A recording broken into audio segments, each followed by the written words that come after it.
Dedicaremos las próximas horas a dos perspectivas, que son la de la historia y la del derecho.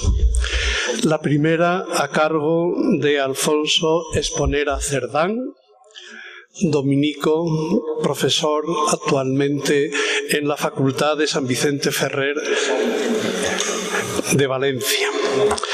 Él es historiador formado en Buenos Aires y recibió el doctorado en la Universidad de Valencia. Tiene un amplio currículum de actividad docente e investigadora.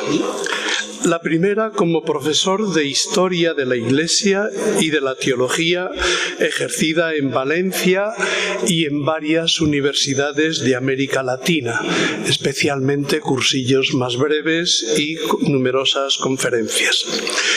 La segunda actividad como investigador de muy amplio espectro. Tengo recogidas aquí, creo que 8 páginas de publicaciones, fundamentalmente artículos. Centrado en temas dominicanos, unos vinculados a su provincia de Valencia en torno a personajes y conventos. El más importante de todos ellos, San Vicente Ferrer. A él ha dedicado recientemente un libro, San Vicente Ferrer, Palabra vivida, predicada y escrita, un acercamiento a la bibliografía vicentina contemporánea. Y otro libro dedicado a su hermano, que es menos conocido, Bonifacio Ferrer, un valenciano poco conocido.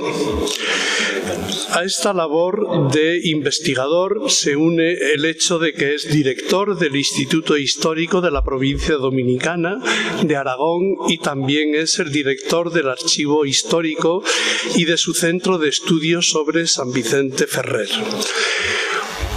Una característica es que si un primer horizonte de su investigación son figuras de su provincia, vinculadas sobre todo a San Vicente Ferrer, el otro ámbito son temas americanos vinculados especialmente pues, a la colonización de América y a la Escuela de Salamanca. Entre sus muchas publicaciones destacamos Bartolomé de las Casas y la esclavización de los negros, según las aportaciones de Isacio Pérez Fernández, y también el punto de partida de la hermenéutica bíblica de Bartolomé de las Casas.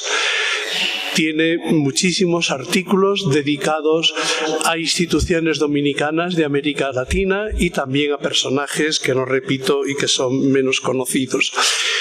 Sencillamente tienes la palabra y tenemos la fortuna de tener un historiador experto no solamente en temas americanistas sino también en la larga y extensa historia de los dominicos en España. Muchas gracias, Juan Manuel. Y en primer lugar quiero agradecer vuestra presencia en este horario. Para los españoles es la hora de la siesta y para venir a escuchar sobre este tema. El título de mi aportación expresa claramente su contenido. Los planteamientos de los teólogos juristas que se hicieron en las 2 primeras décadas del siglo XVI sobre los habitantes del recién encontrado, descubierto, en fin, nuevo mundo, que los llevaron a reivindicar sus derechos, la gran mayoría de los cuales hoy denominamos los derechos humanos. Como vamos a tener oportunidad de observar, unos los reivindicaron, otros no me animaría a decir que los negaron, pero sí, implícitamente los estaban negando. Mi intervención tiene 2 grandes bloques. Los inicios de la cuestión de el otro, refiriéndose a los habitantes del Nuevo Mundo, y un segundo gran bloque, otros significativos pronunciamientos posteriores a este de 1511-1512. Los hombres del siglo XVI, fundamentalmente españoles, se encontraron confrontados intensamente a ese otro, que eran las gentes que irrumpieron en su mundo por ese descubrimiento de lo que fue denominado Nuevo Mundo. Esta confrontación se dio fundamentalmente al tratar graves y urgentes cuestiones teológico-jurídicas. En los primeros decenios, que son los que nos van a ocupar, las de su conquista y dominio por los españoles. En los decenios posteriores, la de su evangelización. Sin olvidar nunca, no podía ser de otra manera, que estos cuestionamientos y estas respuestas serán en parte herederas de las visiones precedentes del otro, aspecto que a veces no es tan señalado por resaltar las aportaciones novedosas de los autores que se estén presentando.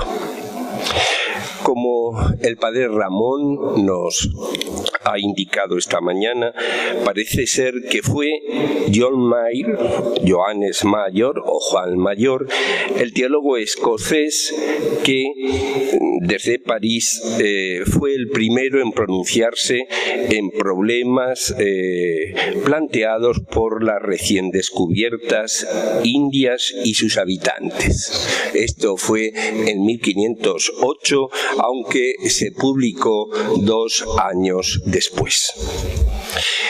Pero el planteamiento sino más importante fue el que se hizo gracias a los sermones en la isla La Española en diciembre de 1511 y la junta posterior que ello generó.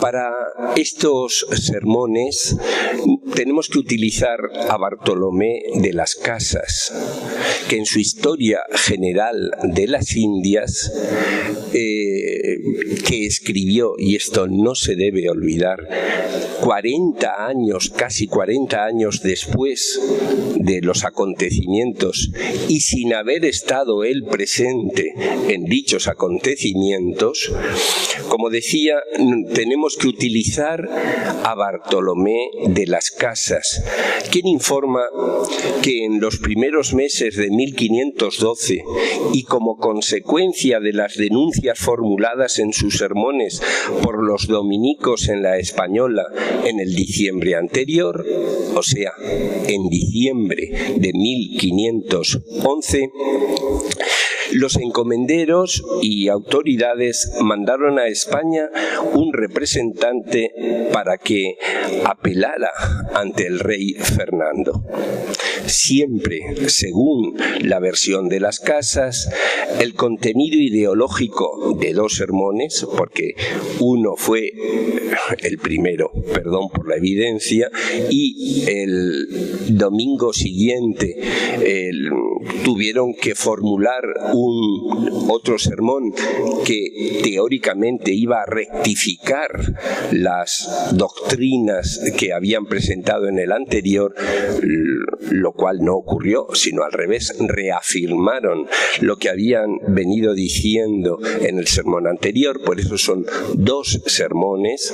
Decía que según la versión lascasiana, el contenido ideológico de estos sermones, hermosos textos en su redacción literaria, sería el siguiente: comisión de abusos hechos a los habitantes del Nuevo Mundo. opresión, falta de alimentación, abandono en las enfermedades, falta de evangelización, privación de sus tierras y señoríos, declaración de guerras, sometimientos al régimen de encomienda, etc. Pero también, según, insisto, la versión que transcribe, o nos comunica Bartolomé, también se señalaba que ello constituía una injusticia, porque los indios son seres racionales, tienen derecho a la caridad y a la justicia, a sus tierras y señoríos, y no han ofendido en nada a los españoles. Por tanto, y esta sería la tercera parte de estos sermones, la consecuencia es doble. Por una parte, los indios perecen masivamente y por otra, los españoles no podrán salvarse si continúan con esta conducta. Motivo por el cual los frailes tampoco les darán la absolución sacramental. Según los autores, los historiadores contemporáneos nuestros, el relato lascasiano, en él se mezcla una trama fundamental, de cuya veracidad no se puede dudar. Se hicieron unos sermones, se hicieron unas denuncias, pero junto a esto se mezcla una serie de detalles y de apreciaciones personales de Fray Bartolomé que ofrecen serias dudas de verosimilitud. Según el parecer de la mayoría de los autores actuales, como digo, por boca de Fray Antón Montesino, en nombre de toda su comunidad dominicana, como habían decidido, Fray Antón Montesinos, digo, habría denunciado los hechos constatados y el mal moral que significaban para españoles y para indios en sus diferentes dimensiones. El mal que significaba el régimen de encomienda. Perdón si doy una explicación un poco rudimentaria de lo que es la encomienda, por, vamos a decir, derecho de conquista, de haber participado en la conquista, el rey español, las autoridades hispánicas, concedían unas tierras y encomendaban a ese colono un número de indígenas para que, a cambio del trabajo de estas tierras, inicialmente fue la búsqueda de oro, a cambio de su trabajo personal, el encomendero tenía que darles alimento, ropa y evangelización. La praxis posterior indicó que ni alimento, ni ropa, ni evangelización, y sí un trabajo infrahumano. Una auténtica explotación. Bien, pues por decirlo así de una manera sencilla, los dominicos denunciaron en diciembre de 1511 estas abusivas encomiendas. Pero lo único así, inicialmente, que generaron fue que los encomenderos y las autoridades entendieran que esto no podía quedar así y, por tanto, recurrieron a la corte en España. Y el que mandaron fue el franciscano Alonso de Espinar. Y junto a él, en el viaje posterior, ya fue enviado por los mismos dominicos Antón Montesino. ¿Qué es lo que hizo el rey?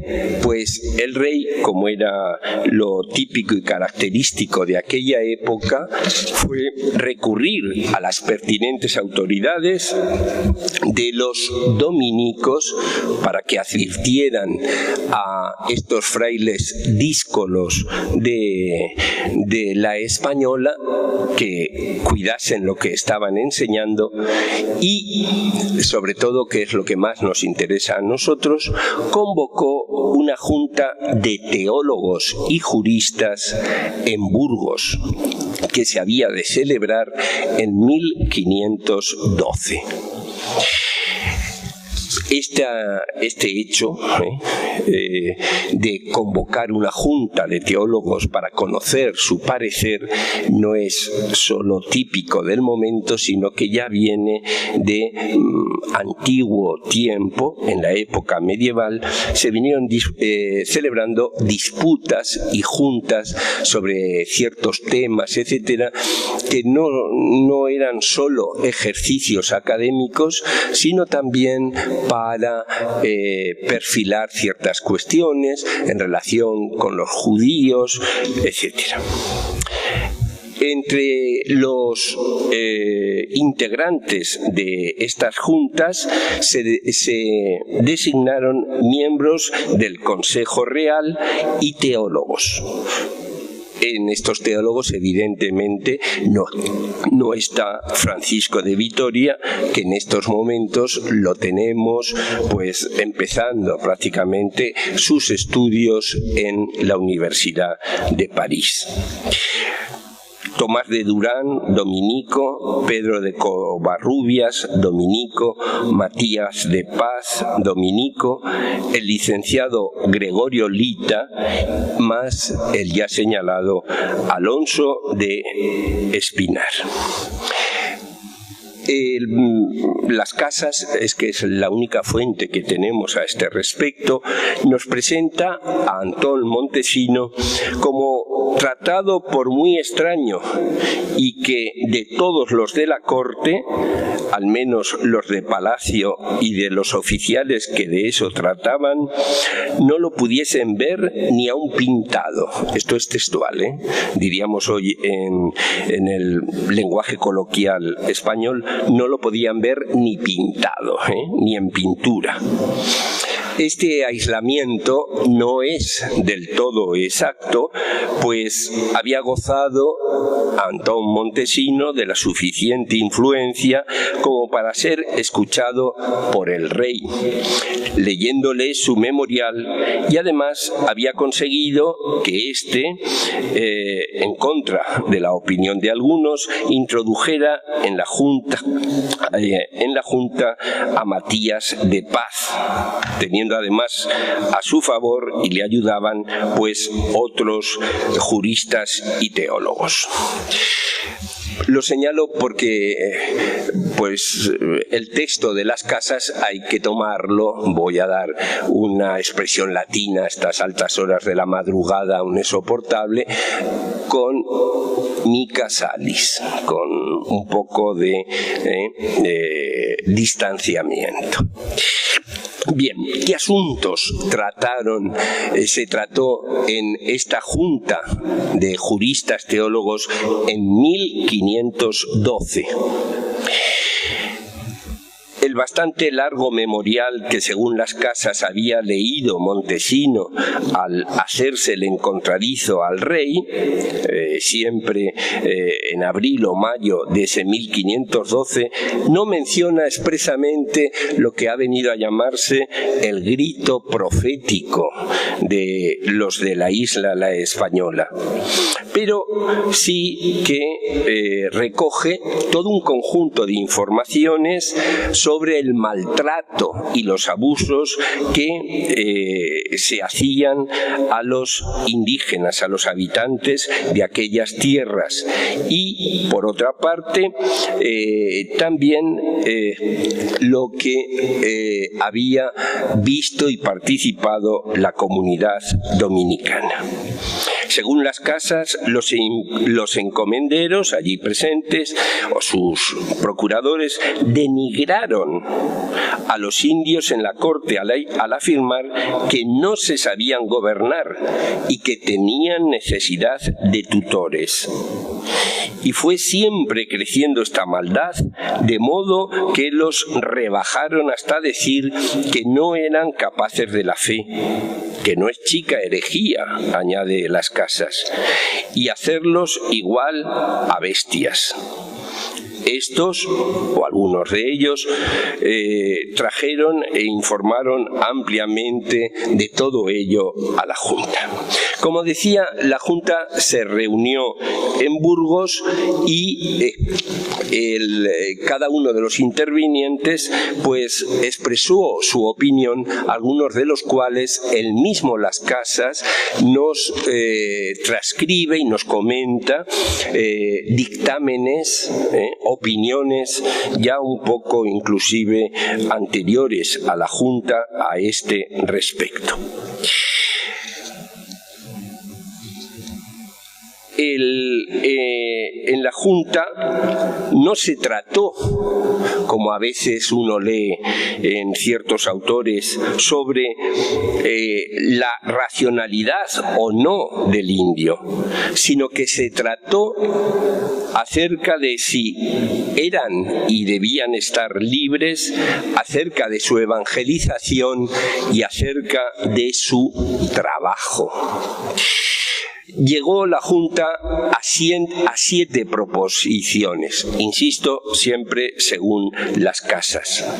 Y en estas 7 proposiciones se establece el principio de la libertad del indio, de la obligación de evangelizarlo, de la licitud de obligarle a trabajar moderadamente, de la conveniencia de que descansase, de su derecho a tener casa y hacienda propias y de la necesidad de que se relacionasen pacíficamente con los españoles, así como del derecho a la remuneración de su trabajo.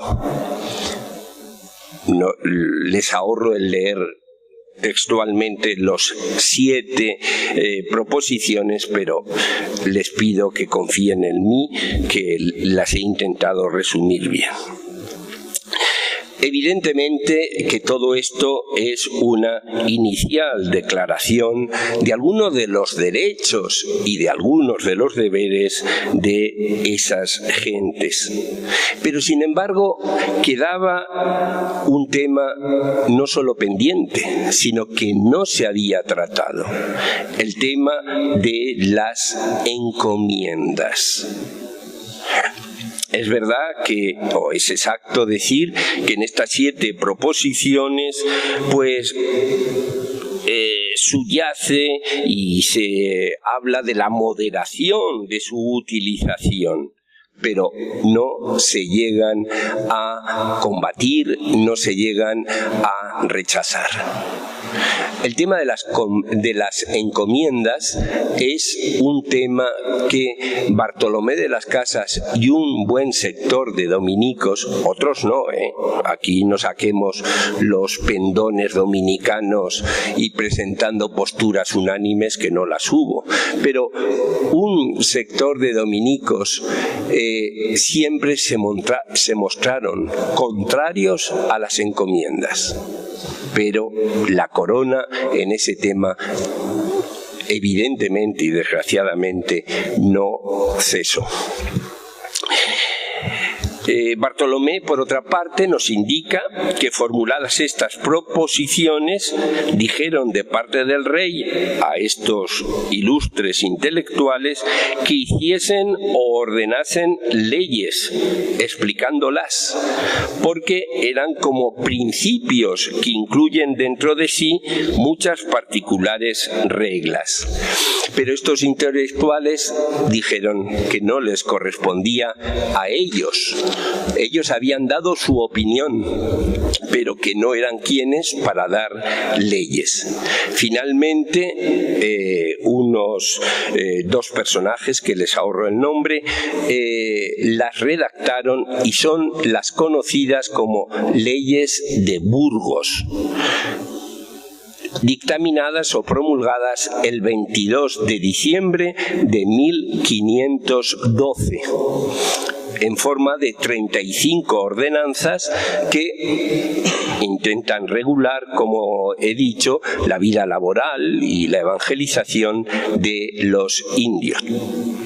Cuando llegó de la Española a la península el experimentado y comprometido Pedro de Córdoba, a principios de 1513, encontró le presentaron estas leyes de Burgos y él se negó, las rechazó porque no le parecían oportunas. Evidentemente él no tenía ninguna potestad ni ninguna autoridad para hacerlo, pero Bartolomé lo recoge junto con su rechazo. Bartolomé también es absolutamente contrario a las leyes de Burgos, y parecería ser que ante este rechazo de tantas personalidades se moderaron algunos aspectos, promulgándose unas adiciones o correcciones en la ciudad de Valladolid el 28 de julio de 1513. Entonces estamos en esta incipiente inicial legislación indiana que por una parte son las leyes de Burgos con las correcciones de Valladolid. Estamos siempre en 1512-13. Toda esta legislación se refería ya a las tierras conquistadas, pero no se pronunciaba sobre las condiciones y modo a seguir en las nuevas conquistas. Y esto es lo que hará un documento redactado en aquel tiempo que se denomina el requerimiento. El padre Ramón nos ha hablado así de pasada de este documento esta mañana. El requerimiento, en el fondo, es la justificación, gracias al servicio a la fe y a la Iglesia, de las nuevas conquistas. Justificación exigida en las bulas de donación pontificias y que establecían las condiciones de esa sujeción. Documento que generó también el absoluto rechazo de Bartolomé de las Casas en el texto. Insisto, el texto está escrito 40 años después. Él, Bartolomé de las Casas, en este momento solo era cura encomendero. Ni era dominico y evidentemente ni era obispo. Que este es un tema que a veces también se confunde. La cronología en historia es fundamental. Ni Bartolomé nació obispo, ni nació dominico, ni nació clérigo. Fue haciéndose en cómodas dosis. Bien, veo que alguien se ríe, señal de que me están siguiendo en parte. Ahora quiero, y con esto ya prácticamente termino este primer bloque, el segundo que les he amenazado es muy breve, en que en estas determinaciones de la Junta de Burgos hay dos visiones teológicas. Dos visiones teológicas que no me voy a detener, pero que las compartían los diversos teólogos e intelectuales de su tiempo, que no hay que ascribirlas solo a un sector y no al otro, etcétera. Como decía, Bartolomé dice sobre los fundamentos teológicos y jurídicos, hace el siguiente comentario, insisto, de la Junta de Burgos. Aunque hervía el agravio contra los indios, no pudieron negar, en las dos primeras proposiciones de las 7, que los indios eran seres libres y debían ser como libres tratados. Aunque en las siguientes van oliendo y sabiendo a la sustentación de la tiranía, que era el fin que los infamadores y los que los oían con agrado favorecían y esperaban tener también sus provechos. El castellano de Bartolomé de las Casas es, claro, evidentemente del siglo XVI y tiene a veces sus pequeñas dificultades, pero lo que está diciendo es que las dos proposiciones primeras eran indiscutibles, pero que las siguientes ya podían sacar ventaja aquellos que como eran los encomenderos. Además añade, por estas 7 proposiciones parece cuán buena intención tuvieron los letrados y cuánto se desviaban de las infamias que se habían levantado a los indios por los que los tenían y querían tener opresos en servidumbre perpetua. Todavía en algunos pareció que suponían que los indios habían de ser repartidos y en poder de españoles, como los tenían, pero poníanles algunas limitaciones. Y añade, ¿cuál es la causa de estas limitaciones? Les faltó clara y particular información. Faltóles noticia de las multitudes de los pueblos pacíficos y señores y reyes de esta isla y de la gobernación natural y policía, gobierno de la ciudad, polis, y policía ordenaba cuanto sin fe y conocimiento del verdadero Dios pueden tenerse para vivir en paz y abundancia y prosperidad.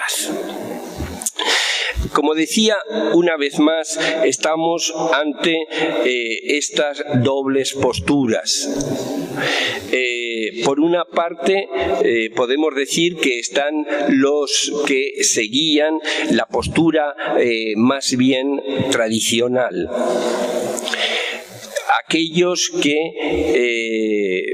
enjuiciaban la situación, no olvidemos que la Junta no se pronuncia expresamente sobre el maltrato, sino más bien sobre el derecho de la corona a entregar esas encomiendas, a entregar a esas personas para los trabajos, etc.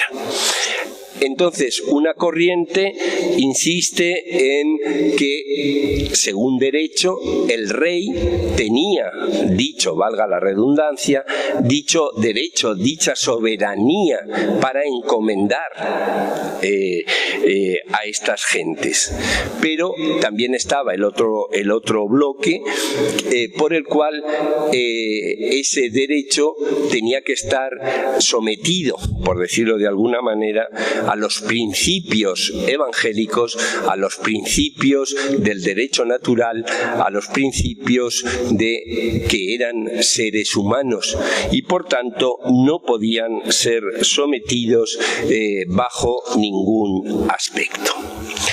Esta postura, como ya he dicho de pasada, no hemos de identificarla solo y exclusivamente a los dominicos. En la Junta de Burgos había hermanos de la orden que su parecer estaba más cerca de la otra postura que he señalado anteriormente que la de sus hermanos de ultramar. El punto de distanciamiento se encontraba en la experiencia y comprensión de la realidad amerindia.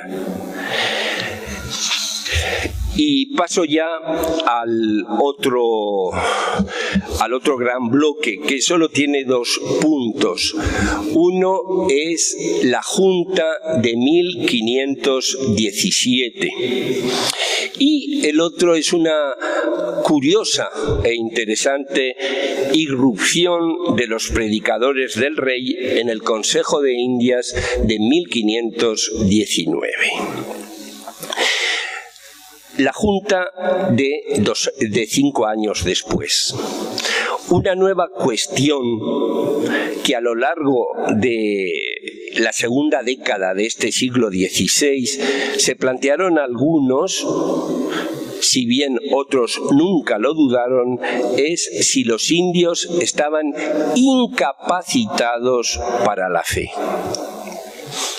Sobre ella se pronunciará, como he dicho, esta Junta de 1517, celebrada ahora sí en Salamanca. Y es que Fray Reginaldo Montesino escribió al padre maestro Juan Hurtado, aquí a Salamanca, solicitándole que reuniese a teólogos de la universidad para que se pronunciaran acerca de la capacidad de los indios respecto a la fe. Y así lo hizo. Siempre según Bartolomé, juntó, creo que fueron 13 maestros en teología, y pienso que más, entre catedráticos y no catedráticos, entre eclesiásticos y frailes, los cuales, propuesta y disputada y determinada la cuestión, esto es metodología, diríamos hoy, típicamente escolástica, propuesta, disputada y determinada, o sea, concluidas, sacar las conclusiones, la cuestión, enviaron 4 o 5 conclusiones con sus corolarios y probanzas. La última de las cuales fue que contra los que aquel error tuviesen, o sea, de que los indios son incapaces para la fe, los que aquel error tuviesen y con pertinencia lo defendiesen, se debía proceder con muerte de fuego como contra herejes. Todas vinieron firmadas y autorizadas de los susodichos 13 maestros. O sea, en 1517 se confirma algo que ya se venía viendo, que negar la capacidad de fe de los indios era una auténtica herejía y se debía proceder contra los que la defendiesen con muerte de fuego como contra herejes. Aquí no nos entusiasmemos, la Inquisición, los dominicos, el hábito blanco y negro, etcétera, etcétera. Es una fórmula para señalar que era una auténtica herejía.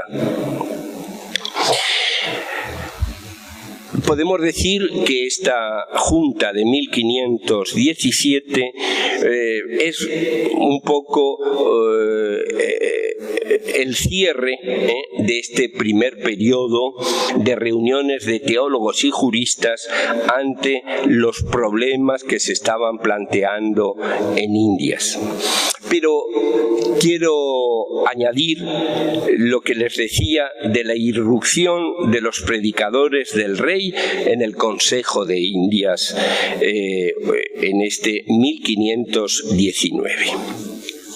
Es un episodio bastante poco aducido, relatado por las casas, pero que yo creo que muestra la importancia de la colaboración entre los comprometidos en la praxis misionera, en la praxis pastoral, y los dedicados a los estudios académicos. Burgos, Valladolid, Salamanca. Ahora nos tenemos que ir a Barcelona. Estamos en Barcelona en el verano de 1519. Y el todavía solo clérigo Las Casas estaba gestionando en la corte de Carlos V un ambicioso proyecto de evangelización pacífica para una zona de tierra firme, pero estaba encontrando muchos obstáculos entre los miembros del Consejo de Indias. Y Bartolomé añade esta coletilla: por sus pasiones o intereses, o por su ignorancia y ceguedad. En palabras de Bartolomé, informó muy plenamente de los males de estas Indias y de la perdición de las almas que cada día perecían y de la obligación que los reyes de Castilla tenían de socorrerla. ¿Y a quién informó? A 8 predicadores del rey. La figura del predicador del rey en aquella época no es solo el que soltaba grandes homilías, dirían Mosoy, o grandes discursos, era también un poco el asesor religioso de ciertos temas. Bueno, pues él informó a los predicadores del rey, que entonces había, pidiéndoles ayuda y favor, pues como a predicadores reales, ayudar y defender la verdad y avisar de tan grandes males y prejuicios de la fe y perdición de tantos millares de prójimos, a ellos les incumbía. Lo primero que determinaron fue que debían guardar la forma evangélica de la corrección fraterna. Y por estos grados, recordemos el pasaje evangélico, primero corregir en privado, luego delante de 2 o 3, luego si se sigue reticente en no cambiar, pues ante toda la comunidad, ante toda la asamblea, dice, primero fueron a exhortar y a corregir fraternalmente al Consejo de Indias, el cual, si con instancia y efecto no lo remediase, fuesen a exhortar, el segundo paso, al gran canciller, Monsieur de Cher, el cual, si no lo remediaba, pues acudirían finalmente al rey. Y si el rey, avisado y exhortado que lo hiciese, no ponía remedio, mandándolo con diligencia, en tal caso lo predicarían públicamente contra todos ellos. Esto, así decidido, lo juraron todos ante la cruz y los santos evangelios que lo iban a hacer y cumplir, y así lo pusieron en marcha. ¿Cómo lo pusieron en marcha? Pues se estaba reunido el Consejo de Indias en Barcelona y de pronto irrumpieron en la reunión. Irrumpieron en la reunión y el obispo Juan Rodríguez de Fonseca, presidente del Consejo, y dice Bartolomé, acérrimo adversario de toda la gestión que estaba llevando de evangelización pacífica, les dijo que qué hacían y a dónde iban. Pero ellos le respondieron, Bartolomé de las Casas hace una narración, a lo mejor teatralizada, ¿verdad?, pero que es muy curiosa, y él sí que estaba presente. En este caso, él sí que estaba presente, y finalmente los escuchan. Y decidieron que les presentasen su parecer de los predicadores del rey, y así lo hicieron. Pero el Consejo de Indias, podemos decir que posteriormente no tomó ninguna decisión a este respecto. Podíamos seguir por otros pasos y por otros pronunciamientos, pero de alguno de ellos ya el padre Ramón nos ha hablado y por tanto solo los señalo: del gran comentarista de Santo Tomás, el cardenal Cayetano, del mismo Pedro de Córdoba, un dominico que es una figura muy interesante de esas primeras generaciones, del mismo Bartolomé de las Casas, del mismo Francisco de Vitoria.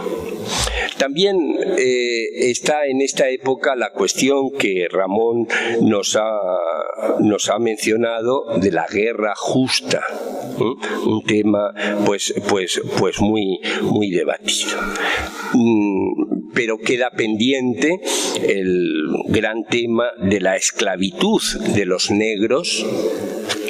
Esclavitud de los negros rechazada por Bartolomé de las Casas, atención a la fecha, a partir de 1545. Y también podíamos hablar de la disputa de Valladolid entre Juan Ginés de Sepúlveda y Bartolomé de las Casas, que se desarrolló en 1550 y 51. Pero no es una amenaza. Solo es una mera indicación de temas que podían entrar en todo esto. Concluyendo, así pues, gracias al grito profético de los dominicos en la Española en 1511, se desencadenó un proceso en relación con el Nuevo Mundo, en el cual se pidió al rey que mande juntar a todos sus consejos y les pregunte cómo hay que tratar, etcétera, etcétera. Es que la cuestión americana fue un desafío para los intelectuales de aquel tiempo, que les exigió tomar partido. Todas estas cuestiones urgentes fueron generando, en mi opinión, la necesidad de repensar los principios teológicos y jurídicos en sus dimensiones pastoral, sociocultural, política y económica, que a un amplio sector les llevó a reconocer y formular lo que hoy denominamos derechos humanos de aquellas gentes. Muchas gracias.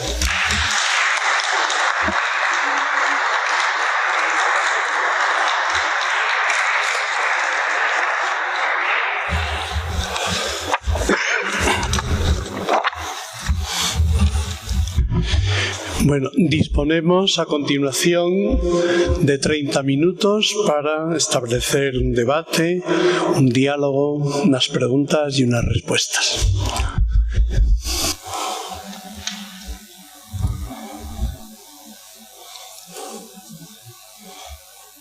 Que las preguntas no sean muy difíciles para poder responder.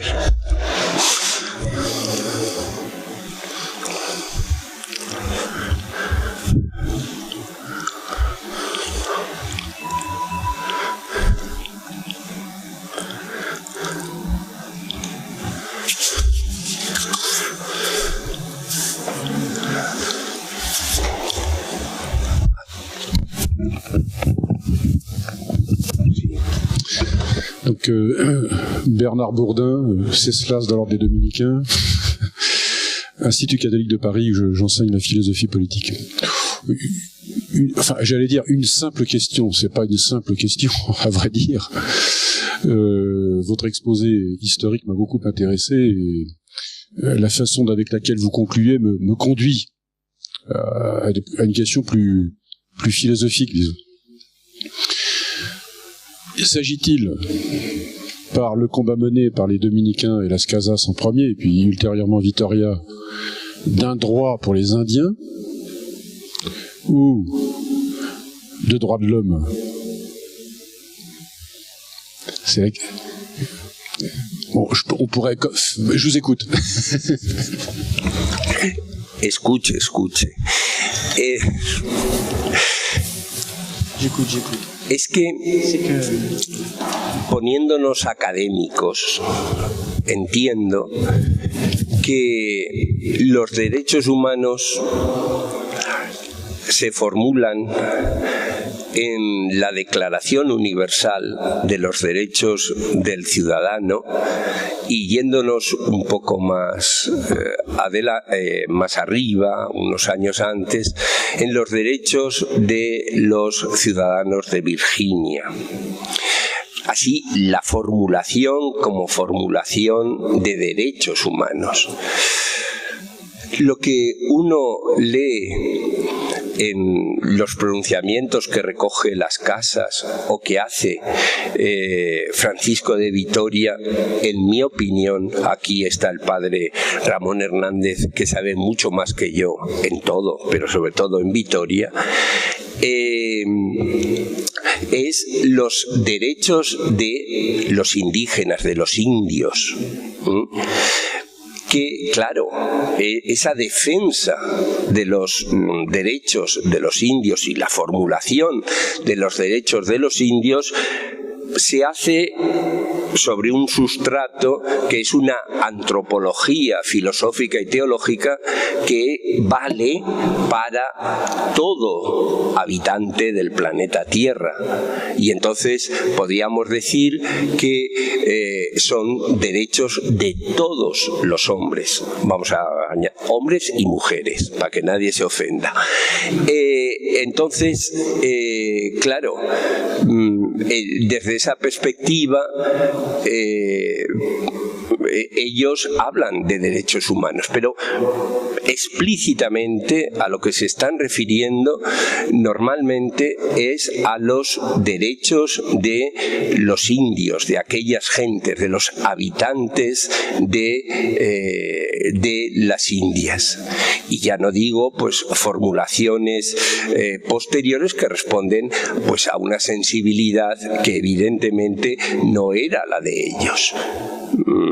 La sensibilidad de los dominicos, estamos hablando de 1511, pues era la de la formación que habían recibido aquí en Salamanca, en Ávila, Salamanca, etcétera, la que Vitoria había tenido en París, como nos recordaban esta mañana, etcétera. Pero claro, no podemos pedir que se haga una defensa de unos derechos que responden a una sensibilidad del siglo de finales del siglo XVIII, y ya no digo XIX y XX. Eso es lo que me animo a responder.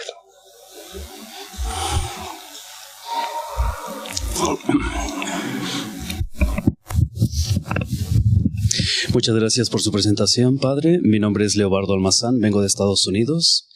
Me llama mucho la atención que se ha mencionado varias veces el hecho de que tenemos como fuente histórica y quizás historiográfica lo que conocemos de Las Casas, que ha escrito. Sin embargo, mi pregunta directa sería: ¿tenemos algo más desde el punto de vista histórico o historiográfico que nos permite saber cuál era la realidad de los indios en la Nueva España durante el tiempo de la conquista? ¿Hay algún otro dato? ¿Hay cartas que se puedan mencionar quizás un poco más al respecto, más que hablar de Las Casas, que es lo comúnmente que escuchamos? Gracias. Esta es una cuestión bastante, vamos a decir, delicada.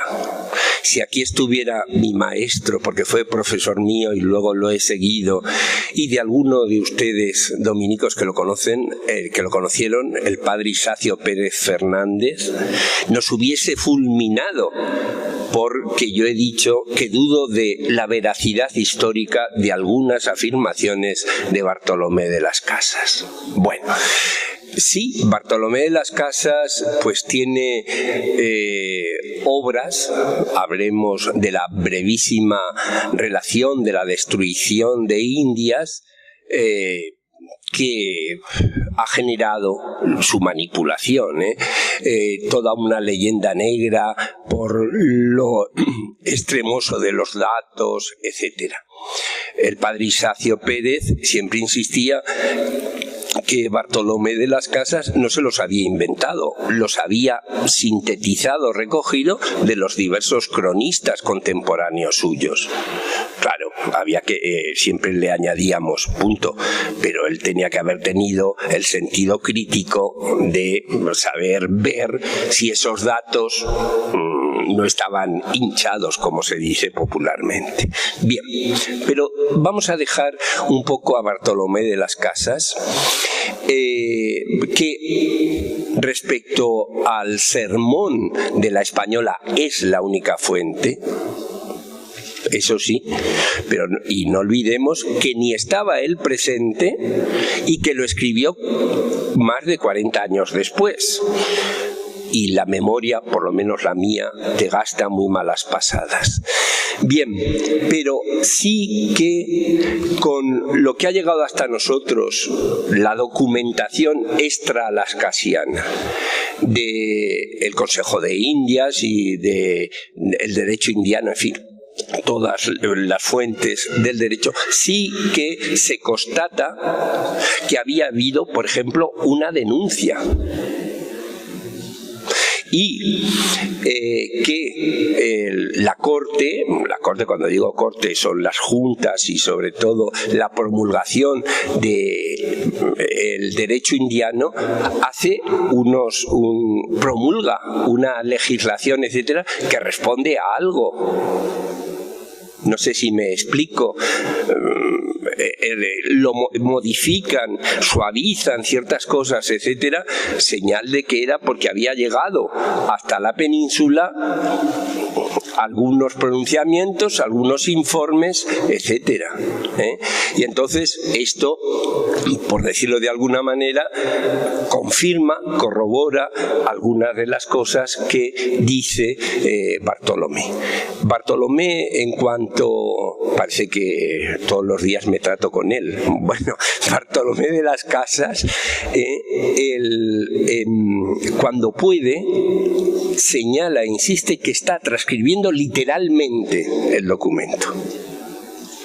Y otras se lamenta, y esto con mis múltiples traslados, si no recuerdo mal, viajó 9 veces a América, 9 veces, y con todos los bártulos, lo que es un traslado, por lo menos a mí me cuesta mucho trasladarme, con todos los bártulos, dice que en algunos de estos viajes se le perdió el material, y que se lamenta de no poderlo transcribir, pero él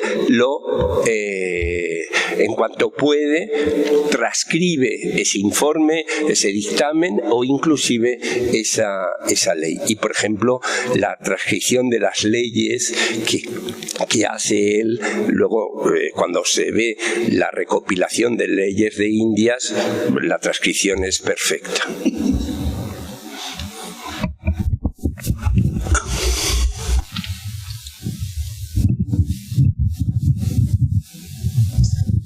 Yes, you have been under... Yes, please. Pardon. En français? Oui, vous avez souligné l'importance de mettre ensemble différentes dimensions des droits humains, politiques, religieux, théologiques, et puis niveau pratique. Est-ce qu'il y a une grande différence un fossé entre ces dimensions, surtout entre les practices et puis le niveau de la compréhension ou le concept de droit humain?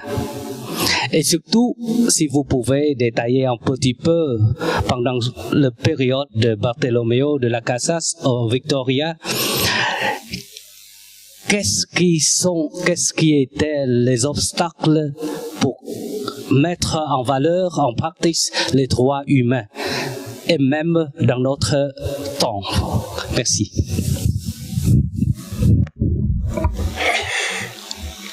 En español hay un refrán que dice: del dicho al hecho hay un gran trecho. O sea, que de la formulación del principio de derecho a su ejecución hay una separación, por decirlo de alguna manera, abismal. Y sí, esto es una opinión personal mía que a lo mejor el padre Osuna o el padre Ramón no comparten, ¿verdad? Yo soy un poquito atrevido. El derecho indiano, el derecho español indiano, es fenomenal. Y es un monumento, aunque tiene sus cosas que no afrontó, pero es un monumento a la jurisprudencia y al derecho. Pero, ¿y la ejecución?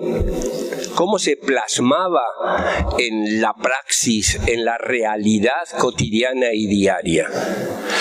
Hay, aunque es un poco posterior, prácticamente del siglo XVIII, hay un principio que se cuenta que cuando llegaba la legislación española a los virreinatos, o sea, a América, decían,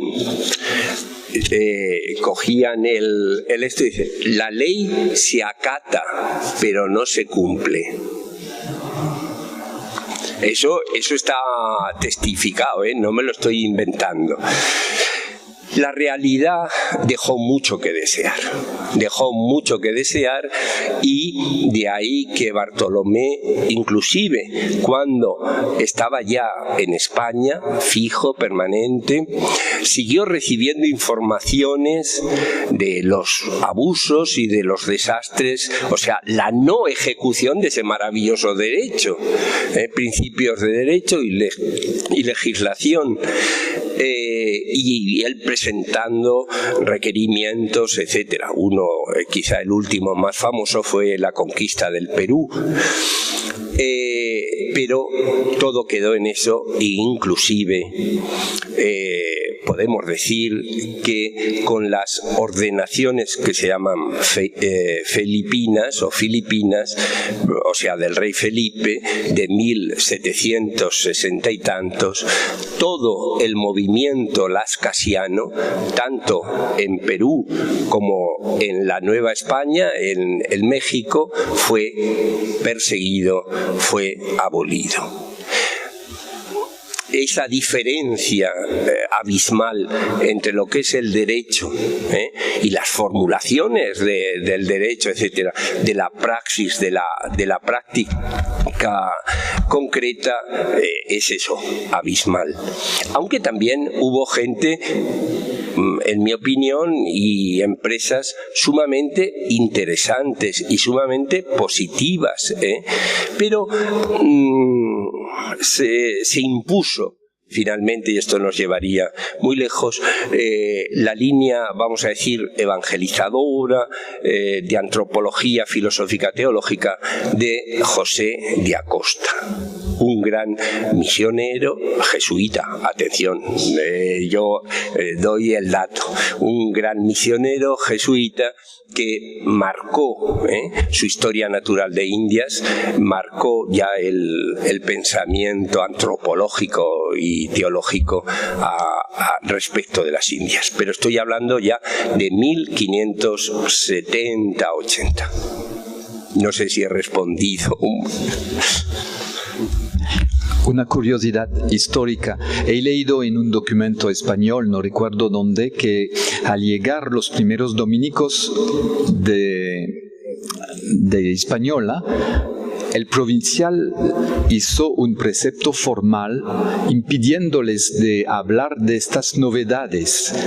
En este momento yo era provincial y me interesaba el precepto formal, y si a los frailes lo han transgresado, ¿no? Efectivamente, como he dicho en mi intervención, los primeros que llegaron fueron los representantes de los encomenderos y de las autoridades españolas en la española. Y esos son los primeros que llegaron al rey español y al rey Fernando. Y el rey lo primero que hizo fue llamar al provincial y decirle: mira, tus hermanos lo que están diciendo.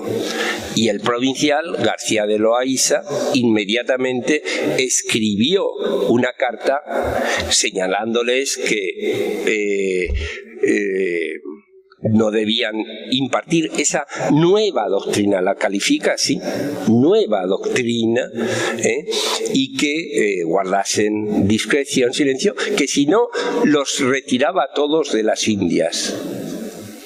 Y los españoles, o sea, los dominicos, dijeron que bueno, que ellos lo aceptaban, que bien poco les costaría irse, porque no tenían nada prácticamente. Pero al poco tiempo, cuando ya Antón Montesino y Pedro de Córdoba fueron vinieron a España, se entrevistaron con el provincial y él cambió de actitud, por decirlo de alguna manera, mostró su arrepentimiento, no me gusta del todo esa expresión, pero se dio cuenta que se había precipitado. Y de esto sí que hay documentación, que no es de Bartolomé de las Casas, que está la documentación, las cartas de uno y de otro. Yo quisiera hacer una pregunta. Has hablado de la enorme diferencia entre la teoría y la práctica. Yo quisiera insistir en un hecho muy importante hoy día, que nos acostumbramos a ver la legislación desde el punto de vista formal, y es que viendo la historia, las mismas leyes se convierten en justas o injustas, entre comillas, según el ámbito donde se apliquen. Y lo quiero decir a propósito de dos instituciones muy conocidas, la encomienda y el requerimiento. La encomienda era el sistema general que estaba impuesto en la Reconquista española. Los que quedaban cautivos en la guerra pasaban a ser esclavos y vivían en casa de los grandes señores. Si nosotros leemos la literatura de la época, todos estos esclavos vivían mejor que la media española en general, porque eran bien tratados y eran los que satisfacían el servicio doméstico de las grandes casas. Entonces, aplicar y todo esto se hacía con la obligación que tenía el amo o el dueño de ellos de instruirles, etcétera, etcétera. Cuando esto se aplica a América, se pone una condición, y es que no son esclavos, son libres. Lo cual es mejorar enormemente la ley en teoría, pero en la práctica esta institución llega a convertirse en el núcleo de la dominación y el abuso de todos los españoles, que no podían ser grandes señores. Iban ansiosos de riqueza y se encontraron con que no tenían que comer salvo que hicieran a la gente trabajar. Entonces esa misma ley se convierte en el núcleo de todas las injusticias. Y el requerimiento un poco es algo parecido. En las leyes de Burgos se les dice exactamente cómo hay que comunicarles que son libres, que no son siervos, que su único señor es el rey de España y que les van a predicar el evangelio, etcétera, etcétera. Todo esto se va a convertir en una especie de abuso, de ironía, y conocemos por la historia pues cantidad de requerimientos en que se llegaba a una zona y se les hacía el requerimiento directamente a los árboles, no había nadie, o podía haber algún indio allí que no entendía absolutamente nada, y después de declararles que son libres, que son señores, que les van a traer la paz y el evangelio y la salvación, inmediatamente los convertían en la práctica en esclavos y los ponían a trabajar. Entonces yo creo que es importante recoger esta experiencia frente a esa costumbre hoy que tenemos de dar leyes puramente formales e inmediatamente universalizables, que con frecuencia, aunque son buenas en sí mismas, aplicadas pueden permitir todos los abusos. Estoy muy de acuerdo con lo que dices, pero sobre todo en esta época, pues eso, la legislación son una cosa muy formal. Muy formales, un acto formal. La ejecución es lo que deja de desear, ¿no? Pero a la luz de lo que tú indicabas, insisto en algo que me enseñaron a mí allá en la Universidad Nacional de Buenos Aires, cuando me insistían que cuando estudiaba la época colonial, que muchas de las instituciones que España aplicó en América eran del derecho medieval que estaban acostumbrados, por decirlo de alguna manera, a ejecutar. En cuanto a la encomienda, está la tradición, que no es solo tradición, porque está en el codicilio del testamento de Isabel la Católica, que dice que sus súbditos, los indios, no pueden ser esclavos. O sea, la encomienda no era una esclavitud teóricamente, luego desgraciadamente así lo fue, ¿no? Y el requerimiento, que formalmente es una cosa muy interesante, según las casas, a mí siempre me ha parecido un poco loco, ¿verdad? Era una amplísima fórmula muy renacentista en latín. Se leía en latín. O sea, ya con los primeros indígenas que te topas, que no conoces su idioma, su lengua, le sueltas esos latinajos a pie de playa o en donde fueran, y, en fin, que estamos otra vez en lo mismo, en el cumplimiento formal. Así se ha cumplido, pero claro, con el mero cumplimiento formal no se soluciona nada. Se cumple la ley, pero nada más. Ni el espíritu, ni todo lo positivo que ella podía tener. Tenemos un momento de asueto y nos volvemos a reunir a las 17:45. Gracias.